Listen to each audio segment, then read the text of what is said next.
Wednesday. I'm Carl Azus. This is CNN Student News. Today we're starting with economics. When people want to see how a country's economy is doing, they can study different indicators. The stock market or retail sales, for example. Two other indicators are a government report that comes out every month. The national unemployment rate and the number of jobs added or lost. This month's report says that in September, the economy added 148,000 jobs. That's fewer than the previous month. Also, the unemployment rate went down a little bit to 7.2%. The numbers in these reports don't always match up. That's because the two numbers come from separate surveys. One asks businesses about hiring. The other asks individual households about their employment status. The same day that government report came out, a CNN ORC poll came out. According to that, 71% of Americans think the U.S. economy is in poor shape. 29% say the current conditions are good.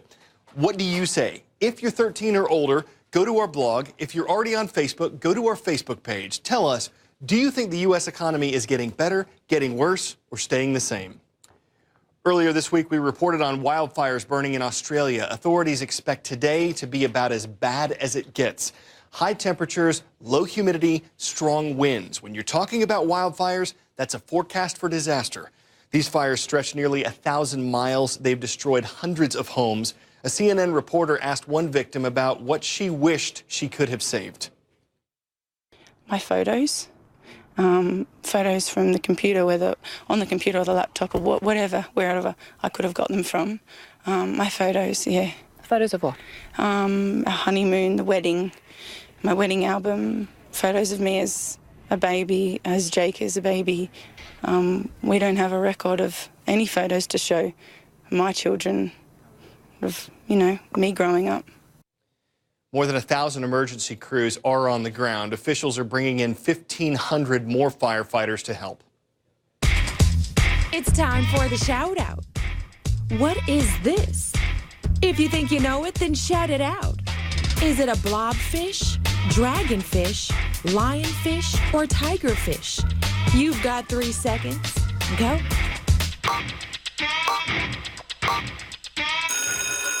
This is a lionfish. It's native to the South Pacific, but the species has been found in other parts of the world too. That's your answer, and that's your shout out. They may sound funny, but lionfish are no joke. The spines on their fins are filled with venom. They eat anything. They have no natural predators. In the Pacific, where they're a native species, other fish know to steer clear of them. But in the Atlantic, where lionfish are an invasive species, it's a whole different story, one that has some conservationists concerned.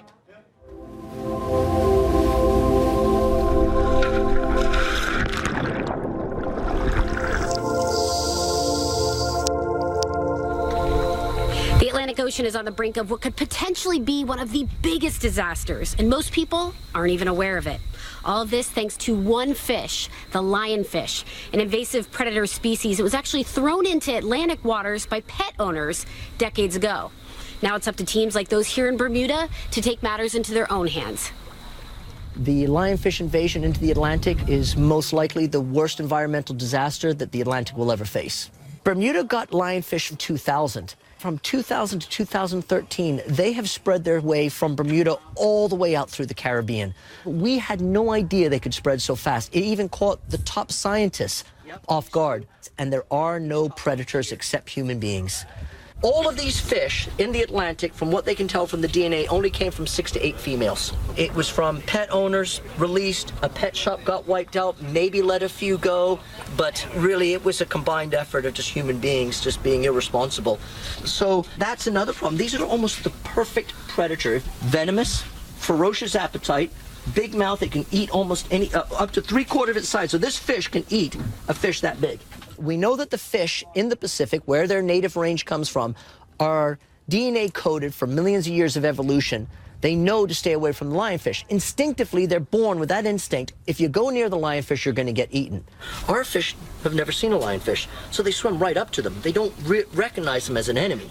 Therefore, that's why they're eating so well, and that's how they're doing so great. We are trying to do as much data collecting as possible. We leave no lionfish behind. We try to kick every single one that we can.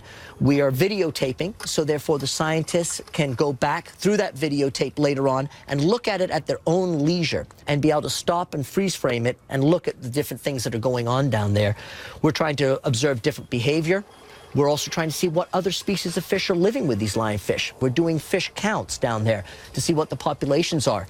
Lionfish are destroying ecosystems, and they're doing it very quickly. This isn't a battle that we can win. We only hope to be able to maintain their populations. And Mother Nature's not going to come up with a wonderful cure-all for everything. This is something that we have to take responsibility and try and fix or trying to control ourselves. Time for a shout-out extra credit. What do all investments have in common? Do they all involve profit, loss, dividends, or risk? Put another 3 seconds on the clock and go.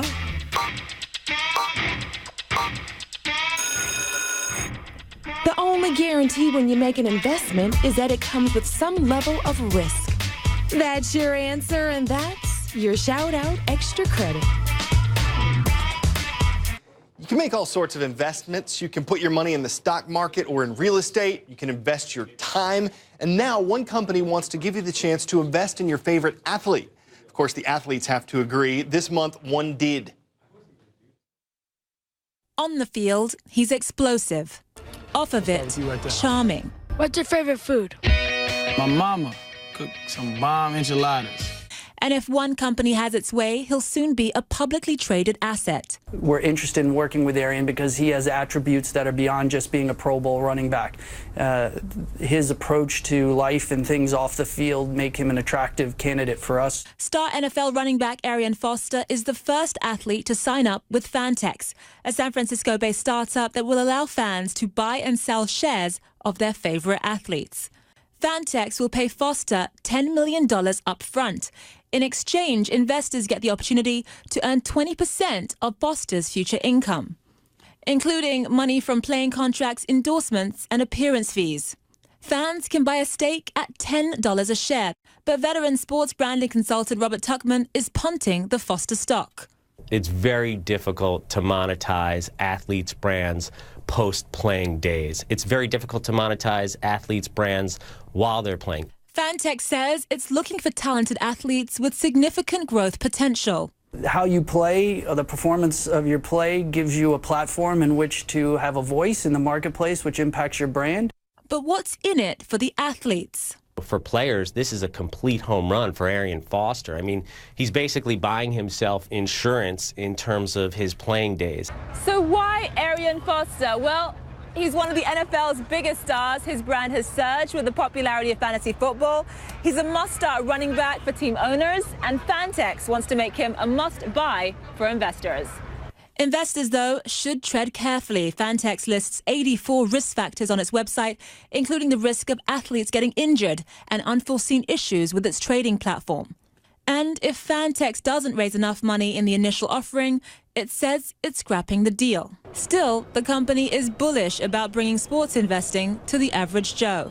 We really embrace this concept of him being a trailblazer, and it fits his brand and how we see him, and we think that there is a desire for that out in the marketplace. Zane Asher, CNN, New York.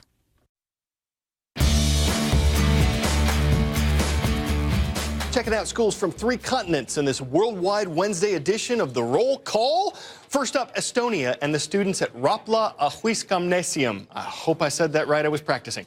Then it's down to South Africa to say hello to the Eagles from the American International School in Johannesburg. And we'll wrap up in Malaysia with the Raffles American School in Nusa Jaya.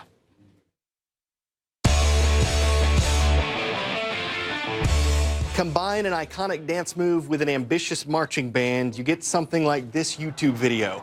That's Michael Jackson. Well, it's the Ohio State Marching Band paying tribute to Jackson and pulling off the King of Pop's signature moonwalk. The band has a reputation for impressive halftime performances, but with that faux floating footwork formation, it really stepped up its game. People in the stands might have expected a good show, but I doubt anyone was anticipating that kind of thriller. We took a chance showing that video. After all, it was a band performance. Either way, it's the final note in today's show. Hope you enjoy the rest of your day.